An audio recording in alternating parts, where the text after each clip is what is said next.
election's going to be rigged. I have to be honest. It looks like Donald Trump's repeated allegations of a rigged result in the U.S. presidential polls is not without reason. A report by the Brennan Center for Justice at New York University School of Law says 43 states in the U.S. will have machines that are at least 10 years old.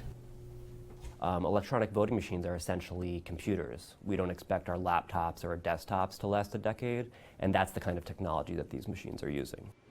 In states like Virginia, about 50 out of the state's 133 localities use old electronic voting machines that do not produce a paper trail.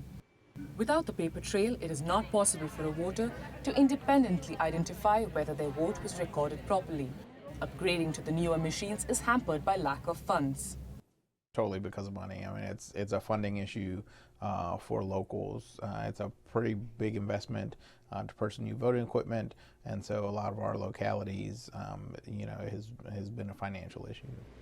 Coming in the wake of allegations of suspected Russian hacking of state voting systems, there's concern that such old voting machines could be particularly vulnerable to such attacks. Anybody with a sufficient amount of resources and with the motivation can cause chaos in elections. And the problem here is that election officials aren't trained to defend computer systems. They aren't trained to do those things. They're trained to run elections. More than a dozen states have asked the Department of Homeland Security to secure their voting systems from cyber hacks ahead of the November 8th elections.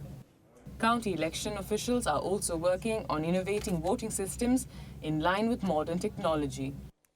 Bureau Report, WION.